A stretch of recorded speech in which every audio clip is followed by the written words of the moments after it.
अस्सलामुअलैकुम व्यूअर्स, आज मैं आपके लिए चॉकलेट केक बनाने की एक बहुत ही ज़बरदस्त रेसिपी लेकर आई हूँ। बग़ैर ओवन, बग़ैर बटर, बग़ैर बीटर के आज आपके लिए बर्थडे चॉकलेट केक की बहुत ही आसान सी रेसिपी लेकर आई हूँ और इंशाल्लाह ताला आज आप ये छोटी सी वीडियो देखकर बिल्कुल एक्सपर्ट बन जाएंगे। मतलब ये कि एक एक पॉइंट में आपको इतना डीपली बताऊँगी कि इंशाल्लाह ताला आपसे कोई भी मिस्टेक नहीं होगी। आपने क्या करना है, बस वीडियो को ध्यान से पूरा देखना है, कोई भी स्टेप स्किप नहीं करना है, हर पॉइंट को नोटिस करना है। तो इंशाल्लाह ताला ऐसा ही सॉफ्ट और मज़ेदार सा चॉकलेट बर्थडे केक आपका भी बहुत ही कम बजट में बनके तैयार हो जाएगा, जिसे आप बर्थडे पार्टी के लिए भी बहुत आसानी से घर पे ही तैयार कर लेंगे। घर में मौजूद चीज़ों से बहुत ही आसानी से ये केक बनके तैयार हो जाता है। तो चलिए हम अपना केक बनाना स्टार्ट करते हैं। तो पहला स्टेप ये है कि हम अपना मोल्ड रेडी करेंगे। कोई सा भी आप मोल्ड ले लें और इसके अंदर थोड़ा सा मैं ऑयल डालूंगी। मैंने 1.5 पाउंड केक का राउंड शेप में मोल्ड लिया है। ऑयल डाल के मैं इसे ब्रश के साथ अच्छी तरह से पूरे मोल्ड में फैला लूँगी चारों तरफ, ताकि ये अच्छी तरह से ऑयली हो जाए। और उसके बाद मैं इसके अंदर बटर पेपर बिछाऊंगी। अगर आपके पास इस तरह का मोल्ड ना हो तो आप बर्फ़ जमाने वाले जो बॉल हम फ्रिज में रखते हैं वो भी यूज़ कर सकते हैं केक बनाने के लिए। और अगर बटर पेपर ना हो तो आप इसके अंदर मैदा डस्ट कर लें, तो या फिर इसके अंदर कोई सा भी बच्चों की नोटबुक का जो पेपर होता है उसे बिछा लें इस तरीके से, तो वो भी बटर पेपर का ही काम करेगा।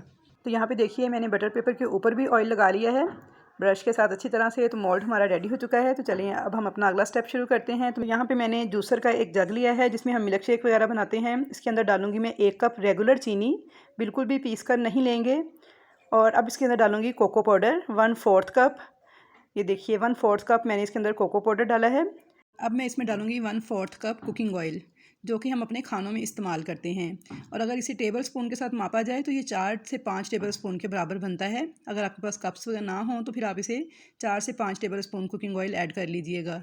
तो यहाँ पे देखिए 2 अदद मैंने अंडे लिए हैं, लेकिन फ्रिज के रखे हुए ठंडे नहीं होने चाहिए, नॉर्मल टेम्परेचर पर, रूम टेम्परेचर पर पड़े हुए अंडे होने चाहिए।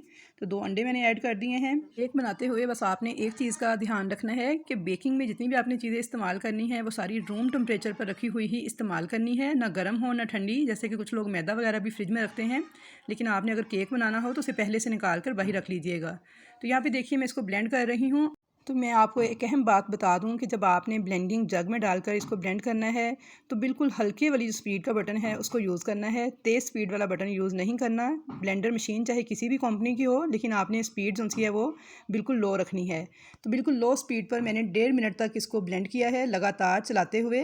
तो अब इसको एक बाउल में निकाल लेंगे। पहले से उबला हुआ नॉर्मल टेम्परेचर पर मैंने दूध लिया है 1/4 कप, इसे मैंने जग में डाल दिया है। अच्छी तरह से हिलाकर इसको डाल देंगे इसी के अंदर, इससे हमारा जग भी साफ़ हो जाएगा और इसके अंदर 1/4 कप दूध भी ऐड हो जाएगा। अब हम इसके ऊपर रखेंगे एक छलनी और इसके अंदर डालेंगे 1 कप मैदा। 1 कप मैदा भर के मैंने लिया है, ये इसमें डाल लेंगे। और साथ ही इसके अंदर बेकिंग पाउडर डालेंगे 1 टेबल स्पून। तो यहाँ पे आपने बस इस बात का ध्यान रखना है कि बेकिंग पाउडर जो है वो फ्रेश होना चाहिए, एक्सपायर नहीं होना चाहिए, वरना आपका केक जो है वो राइज़ नहीं होगा। तो 1 टेबल स्पून मैंने बेकिंग पाउडर डाल दिया है। अब इनको छान लेंगे इकट्ठे से। तो अब हमने इसको मिक्स करना है स्पैचुला की मदद से। तो यहाँ पे एक बहुत ही अहम बात जिसका आपने ख्याल रखना है वो ये कि आपने स्पैचुला को किसी एक डायरेक्शन में घुमाना है, यानी आपने सेट कर लेनी है डायरेक्शन उसकी। अगर आप उसे क्लॉकवाइज घुमा रहे हैं तो फिर सारा उसे एंड तक क्लॉकवाइज ही घुमाते जाइएगा, यहाँ तक कि ये सारा मैदा जो है अच्छी तरह से मिक्स हो जाए और इसमें कोई भी गुठली या लंप वगैरह बाकी ना रहे। और अगर आप इसे एंटी क्लॉकवाइज घुमा रहे हैं यानी उल्टी साइड पे, तो फिर आप इसे एंड तक उसी तरह घुमाते जाइएगा। ये नहीं कि आप आधा उसे क्लॉकवाइज और आधा एंटी क्लॉकवाइज घुमाएंगे, इस तरह से आपका केक राइज़ नहीं होगा और बिल्कुल भी फूलेगा नहीं, अंदर से भी बहुत ही सख्त बन के तैयार होगा। तो आपने इस टिप का ख़ास ख्याल रखना है। तो यहाँ पे देखिए मैंने उसकी एक डायरेक्शन सेट की है और उसी डायरेक्शन में मैं चम्मच को मुसलसल हल्के हाथों से घुमाती जा रही हूँ, यहाँ तक कि सारा मैदा देखें उसके अंदर मिक्स हो गया है और बिल्कुल स्मूथ सा जो हमारा केक का बैटर है वो रेडी हो गया है। अब देख सकते हैं इसके अंदर कोई भी गुठली या लंप वगैरह नहीं है। यहाँ पे इसकी कंसिस्टेंसी चेक कर लेते हैं। तो ये देखिए हमारा बैटर जो है ये मुझे काफ़ी थिक लग रहा है, यानी कि देखिए इसे रिबन की तरह गिरना चाहिए, लेकिन ये थोड़ा सा सख्त लग रहा है मुझे। तो आपका बैटर बहुत ज़्यादा पतला भी नहीं होना चाहिए और बहुत ज़्यादा सख्त भी नहीं। तो मैं इसके अंदर 1 टेबल स्पून दूध ऐड करूँगी। अब इसे मिक्स कर लूँगी अच्छी तरह से। तो फिर दोबारा से हम इसकी कंसिस्टेंसी चेक करेंगे। तो बिल्कुल रिबन कंसिस्टेंसी के साथ हमने ये बैटर तैयार करना है कि जैसे रिबन फोल्ड होता है, बिल्कुल इसी तरह जब हम इसे चम्मच से उठाकर गिराएं तो इसे फोल्ड होना चाहिए। तो फिर हमारा बैटर बिल्कुल रेडी होगा केक तैयार करने के लिए। तो यहाँ पे देखिए अब ये बिल्कुल ठीक है। ये देखिए मैं चम्मच से उठा के इसे गिराऊंगी तो ये रिबन की तरह गिरता हुआ महसूस होगा। तो बस ये देख लीजिए ऐसी कंसिस्टेंसी होनी चाहिए आपके बैटर की। तो अब हम इसे डालेंगे मोल्ड में।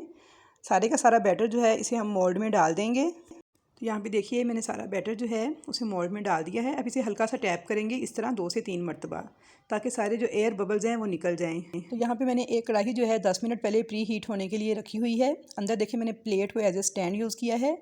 अब ये काफ़ी गर्म हो चुकी है। 10 मिनट से मैंने मीडियम फ्लेम पे इसे रखा हुआ था। अब इस केक मोल्ड को हम इसके अंदर रख देंगे, इसे कवर कर देंगे और ऊपर से कोई मोटा कपड़ा या फिर कोई टॉवल डाल दीजिए ताकि इसका जो टेम्परेचर है वो मेंटेन रहे।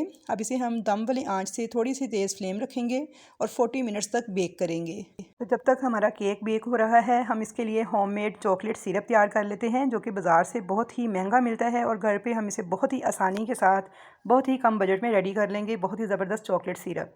तो यहाँ पे देखिए मैंने 5 टेबल स्पून लिया है कोको पाउडर और 5 टेबल स्पून ही इसमें मैंने चीनी डाल दी है, रेगुलर चीनी। अब इसमें मैं 1 चम्मच डालूँगी कॉर्नफ्लोर। अब इसमें मैं 1 चुटकी के बराबर नमक ऐड करूँगी। यहाँ पे आपने इसकी मेजरमेंट का ख़ास ख्याल रखना है तमाम चीज़ों की। अब इन तमाम चीज़ों को मैं अच्छी तरह से मिक्स कर लूँगी ताकि ये आपस में सारी चीज़ें जो हैं अच्छी तरह से यकजान हो जाएं। तो यहाँ पे देखिए बहुत अच्छी तरह से मैंने मिक्सिंग कर ली है। तो अब मैंने देखिए पौना कप दूध लिया है, 1 कप से थोड़ा सा कम दूध है। थोड़ा थोड़ा करके मैं इसमें ऐड करती जाऊँगी और अच्छी तरह से इन तमाम चीज़ों को मिक्स करती जाऊँगी। पहले से उबला हुआ ठंडा दूध है रूम टेम्परेचर पर, वो मैं इसमें ऐड कर रही हूँ। थोड़ा थोड़ा करके देखें और तेज़ी से इसे चलाते जाइएगा तो इस तरह से इसके अंदर कोई भी गुठली बाकी ना रहे और ये बिल्कुल एक स्मूथ सा पेस्ट जो है हमारे पास आ जाएगा। तो बहुत अच्छी तरह से मैंने इन तमाम चीज़ों को मिक्स कर लिया है। अब हम इनको एक पैन में डाल देंगे। ये देखिए पैन मैंने अभी चूल्हे पे नहीं रखा, तो ये सारा बैटर मैंने डाल दिया है। अब हम पैन को रखेंगे चूल्हे पे और बिल्कुल ज़ीरो फ्लेम पे इसे पकाएंगे। फ्लेम आपने बिल्कुल लो रखना है, बिल्कुल थोड़ा सा फ्लेम जैसे ज़ीरो फ्लेम जिसे आप कह सकते हैं, और मुसलसल चम्मच चलाते हुए आपने इसे पकाते जाना है। तकरीबन 12 से 14 मिनट लग जाते हैं इसको पकते पकते और थिक होते हुए। बिल्कुल लो फ्लेम पर मुसलसल चम्मच चलाते हुए इसे पकाते जाएंगे। तो यहाँ पे देखिए ये काफ़ी हद तक गाढ़ा हो चुका है। तो अब मैं इसके अंदर 1 टेबल स्पून मक्खन ऐड कर दूँगी। अगर मक्खन ना हो तो आप कुकिंग ऑयल भी यूज़ कर सकते हैं। तो यहाँ पे देखिए इसे थोड़ा सा मज़ीद पकाएंगे और इसे इतना गाढ़ा करना है कि ये चम्मच पे इस तरीके से कोट होने लग जाए। तो ये देख सकते हैं आप। तो बस ये रेडी है। अब हम फ्लेम ऑफ़ कर देंगे और इसको ठंडा होने देंगे, क्योंकि ठंडा होने पर ये मज़ीद थिक होगा। तो यहाँ पे ठंडा करके मैंने शुगर सिरप को एक प्याली में डाल लिया है और इसकी थिकनेस अब चेक कर सकते हैं, बिल्कुल परफेक्ट आई है, मार्केट से भी ज़्यादा अच्छी। तो यहाँ पे तकरीबन 45 से 50 मिनट हो गए हैं केक को पकते हुए। तो चेक कर लेते हैं। तो माशाल्लाह से देखें कितना ज़बरदस्त हमारा केक बन के तैयार हुआ है। अब इसको चेक कर लेते हैं। तो टूथपिक को इस तरह से इसके अंदर इंसर्ट करेंगे और ये देखिए बिल्कुल क्लियर है। अगर इसके साथ कोई चीज़ चिपकी हुई महसूस हो तो इसे थोड़ी देर और बेक कीजिएगा। तो यहाँ पे केक हमारा रेडी है। अब इसे बाहर निकाल लेंगे और इसे ठंडा होने देंगे। तो ठंडा करने के लिए आपने इसके ऊपर कोई सूती कपड़ा मोटे वाला डाल देना है और इसको इसी तरह ठंडा होने देंगे आधे घंटे तक। यहाँ पे आधा घंटा हो गया है, केक हमारा बहुत अच्छी से ठंडा हो चुका है। तो अब छुरी से इसके किनारे फ्री करवा लेंगे, इस तरह से छुरी फेर के, और अब इसको बाहर निकाल लेंगे। तो देखिए माशाल्लाह से हमारा बहुत ही ज़बरदस्त किस्म का केक रेडी हो चुका है। इसका बटर पेपर उतार देंगे पीछे से, इस तरीके से फाड़ के आप सारा बटर पेपर उतार दीजिएगा। और देखिए माशाल्लाह से 1 कप मैदा था और 2 अंडे थे और कितना बड़ा फुला हुआ केक बनके हमारा तैयार हुआ है, कितना सॉफ्ट और स्पंजी बनके तैयार हुआ है। आप इसकी सॉफ्टनेस चेक कर सकते हैं कि बहुत ही सॉफ्ट, बहुत ही ज़्यादा स्पंजी किस्म का हमारा जो केक है वो घर पे बनके तैयार हो गया है। अब हमने जो चॉकलेट सिरप तैयार किया था इसे हम इसके ऊपर डाल देंगे। तो इस तरीके से सेंटर में सारा डालते जाइएगा एक ही जगह पर, ये खुद ब खुद ही फैलता चला जाएगा और थोड़ा बहुत जो है वो साइड से नीचे की तरफ आएगा, जो कि दिखने में बहुत ही खूबसूरत लगता है। तो यहाँ पे देखिए बहुत ही सिंपल और आसान सी डेकोरेशन जो है चॉकलेट केक की वो मैं आपके साथ शेयर कर रही हूँ। तो आपने इस तरीके से सारा चॉकलेट सिरप इसके ऊपर डाल देना है और देखें ये खुद ब खुद ही बहता हुआ नीचे की तरफ आ गया है। तो बस बहुत ज़्यादा मत डालिएगा, मेरा थोड़ा सा बचा है वो मैंने बचा लिया है। तो बाकी देखें सारे का सारा मैंने इसके अच्छी तरह से कवर कर लिया है चॉकलेट सिरप के साथ, और आपने ऊपर से बिल्कुल भी टच नहीं करना, ये खुद ब खुद ही अपनी शेप ले लेगा। तो चलिए अब इसके ऊपर बिल्कुल ही आसान सी डेकोरेशन ये है कि थोड़े से मैंने बादाम कट किए हुए हैं, मैं इसके किनारों पे ये छिड़क दूँगी। आपके पास अगर पीनट हो ना हो तो बिस्किट आप तोड़ के डाल सकते हैं, या कोई भी चीज़ जो आपके पास अवेलेबल हो घर पे आप उसे तोड़ के इस तरह से क्रश करके तो इसके किनारों पे डाल दीजिएगा। बहुत ही खूबसूरत केक हमारा बनके तैयार हो चुका है। तो अब क्योंकि हमने आज बर्थडे केक तैयार किया है तो इसके ऊपर इस तरीके से मैं बर्थडे टैग लगा दूँगी।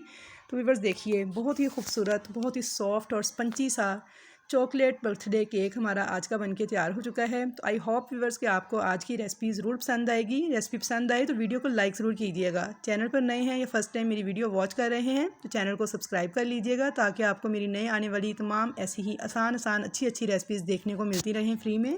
और इसके अलावा आप कौन सी रेसिपीज़ सीखना चाहते हैं कमेंट्स बॉक्स में मुझे ज़रूर बताइएगा। तो इंशाल्लाह ताला मुलाकात होगी आपसे ऐसी ही अच्छी नई आसान और बजट कंट्रोल रेसिपीज़ के साथ। तब तक के लिए मुझे दीजिए इजाज़त। अल्लाह हाफिज़।